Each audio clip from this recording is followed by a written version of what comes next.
आज हम देखेंगे कि नियोजित से जो विशिष्ट शिक्षक बन रहे हैं उनकी प्रोन्नति कैसे होगी। प्रोन्नति के लिए पात्र कौन होंगे, गणना किस तिथि से होगी, योगदान तिथि क्या होगी और उनकी प्रोन्नति रिक्ति के आधार पर होगी, स्वस्थानिक होगी, कैसे होगी, सर्विस बुक बदलाएगा या नहीं बदलाएगा, एनपीएस में उनका योगदान तिथि क्या होगा और देखेंगे कि वरीयता आखिर क्यों दिया जा रहा है ट्रेंड पे स्केल से। तो आइए, नमस्कार, मैं हृदय कुमार प्रीता राजपुर विषम साहब सबों का स्वागत करता हूं। अगर आप मेरे चैनल पे नए हैं तो प्लीज मेरे चैनल को सब्सक्राइब कीजिए, लाइक कीजिए, शेयर कीजिए, कमेंट कीजिए। अगर आप मुझे फेसबुक पर देख रहे हैं तो फॉलो कीजिए, कमेंट कीजिए, शेयर कीजिए। कुछ हमारे यूट्यूबर महोदय या कुछ पत्रकार महोदय लोग कह रहे थे कि नियोजित शिक्षकों को बीपीएससी से अधिक वेतन मिलेगा, जिसका मैंने पिछला वीडियो में खंडन किया था। उन्होंने एंट्री पे 8 को ही देखकर सबको एक ही भाव से तौल दिया था।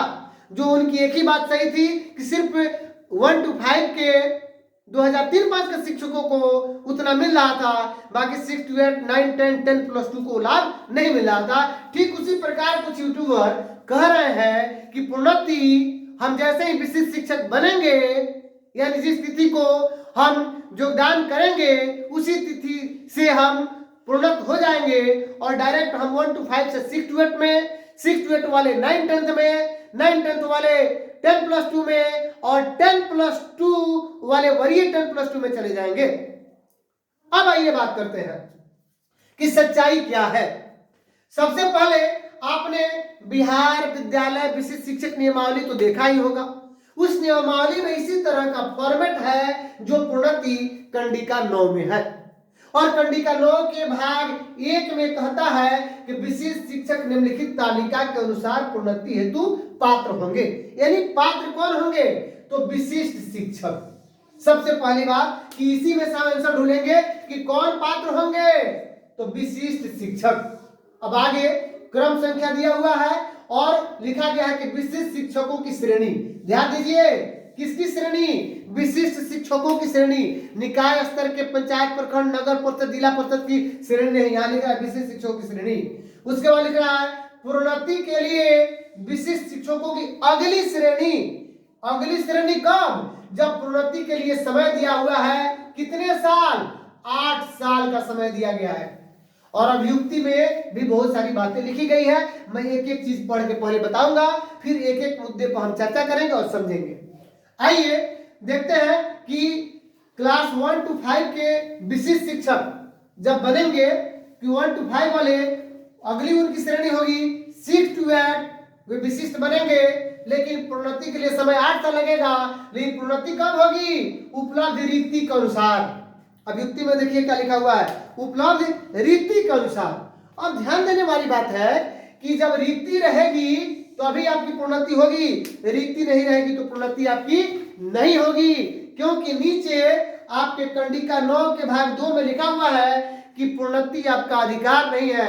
आप दावा नहीं कर सकते हैं, बाध्य नहीं कर सकते हैं विभाग के ऊपर या सरकार के ऊपर। ये जब रीति रहेगी उपलब्ध तभी आपकी प्रोन्नति होगी। आइए अब 6 से 8 की बात कर लेते हैं। 6 से 8 में तो आप कहिएगा इसमें क्या दिक्कत है महोदय? तो इसमें दिक्कत है कि वरीय है, बन रहे हैं तो ये स्वस्थानिक जाएंगे, यानी अपने ही जगह पर बने रहेंगे। लेकिन कब? ये भी 8 साल के बाद ही बनेंगे। और विशिष्ट शिक्षक कब बन रहे हैं, पहले इसको हम समझ लें कि सबसे पहले जब हम सक्षमता परीक्षा दे रहे हैं और देने के बाद जब योगदान कर रहे हैं तो अब हम निकाय स्तर से विशिष्ट शिक्षक बन रहे हैं। ध्यान दीजिए इस बात का। और जब योगदान कर लिए तो यही योगदान तिथि हमारा जिला स्तर पर, जिला कैडर का हम जो विशिष्ट शिक्षक का संवर्ग है उस संवर्ग का हमारा योगदान तिथि हो जाएगा। अब कुछ महोदय कहेंगे नहीं हमारा पुराना योगदान तिथि उसका क्या हुआ? तो जी उसकी बात हम करेंगे। और ट्रेंड पे स्केल क्यों कह रहा है इसकी भी बात करेंगे, क्योंकि यही जो योगदान तिथि है जब आपको, जब इसमें क्या कहते हैं कि एनपीएस में जब बात होगी कि योगदान तिथि क्या भराएगा, तो आपका वही जब आप सक्षमता पास करने के बाद जो योगदान तिथि विद्यालय में योगदान करेंगे वही योगदान तिथि आपके एनपीएस के फॉर्म में भराएगा। ध्यान दीजिए, पुराना वाला योगदान तिथि नहीं भराएगा। तब बात आती है क्या सर्विस बुक भी बदला जाएगा? तो अभी HRMS के पोर्टल पे कहा जा रहा है कि सबका सर्विस बुक ऑनलाइन होगा, और ये बीपीएससी वालों के लिए कहा जा रहा है। इसका मतलब है कि जब हम भी विशिष्ट बनेंगे तो हम लोगों की भी सर्विस बुक ऑनलाइन होगी। और ये जरूरी नहीं है कि सर्विस बुक बदला भी जाए और नहीं भी बदला जा सकता है, लेकिन ध्यान रहे कि निकाय स्तर पर हमारी सर्विस बुक बनी हुई है। अब ये जिला संवर्ग के हम शिक्षक बनना है तो हो सकता है कि हमारी सर्विस बुक बदल जाए। अब फिर आपका एक क्वेश्चन होगा कि सर वरीयता की बात उसमें लिखा गया है नियमावली में। बहुत बढ़िया, आप सही बात कर रहे हैं। वरीयता की बात शायद नियमावली 7 में, याद नहीं मुझे, मैं लिखा हुआ है। तो आप कहिएगा कि वरीयता के बारे में उसमें जिक्र किया गया है, हाँ 7 में ही, कि वरीय कौन होगा, तो ट्रेंड पे स्केल जो लिए है ना वही डेट से वरीय। बिल्कुल सही बात लिखा हुआ है। तो ट्रेंड पे स्केल तो हमारा पुराना है निकाय स्तर पर का, वही उसी से हम वरीय होंगे। तो फिर वरीय का इसमें लाभ, उसकी गिनती क्यों नहीं हो रही है, तो साहब ये प्रोन्नति है। तो फिर आप कहिएगा कि वरीयता का लाभ क्यों, लाभ क्या होगा, तो वरीयता का लाभ होगा आपके ट्रांसफर में। क्योंकि हमारे YouTube पर हमारे एक प्रशंसक हैं ए अहद, वो कह रहे हैं कि सर ट्रांसफर किसी का नहीं रुकेगा, सबका होगा, मेरिट लिस्ट से कोई फर्क नहीं पड़ने वाला। महोदय, मेरिट लिस्ट से यही फर्क पड़ेगा कि आप अपने जिले में रहिएगा। ये अलग बात है कि आपका प्रखंड, आपका स्कूल छूट जाएगा, लेकिन अपने जिले में रहिएगा। तो वरीयता का लाभ यहाँ पे आ रहा है ट्रांसफर में, ध्यान दीजिए, वरीयता का लाभ आ रहा है प्रभारी बनने में, वहां पे वरीयता का लाभ होगा। और वरीयता का लाभ होगा, हो सकता है कि सर्विस आपकी कहीं काउंट हो तो एसीपी के लाभ में या दूसरे कामों में भी उसका लाभ हो सके, जो दूसरी सरकार हमें लाभ देगी। अब आइए बात करते हैं कि हम 9th-10th की बात कर ले। 9th-10th की बात कि इनका जो होगा 11th-12 में इनको भी 8 साल, लेकिन इनमें है रीति के अनुसार, यानी 9th-10th में रीति के अनुसार, 1 to 5 में रीति के अनुसार, लेकिन 6 to 8 में स्वस्थानिक है, 6 to 8 के वरीय बनेंगे। और 9-10 के भी, सॉरी 11-12 के वरीय बनेंगे, तो ये भी स्वस्थानिक बनेंगे। क्योंकि 9-10 वाले तो सीधे 11-12 में जाएंगे, तो यहाँ रिक्ति की बात की जा रही है। लेकिन 6 to 8 वाले जब वरीय बनेंगे तो अपने स्थान पर रहेंगे, लेकिन वरीयता उनको प्रोन्नति का लाभ मिल जाएगा। वरीय नहीं बनेंगे, प्रोन्नति का लाभ मिल जाएगा।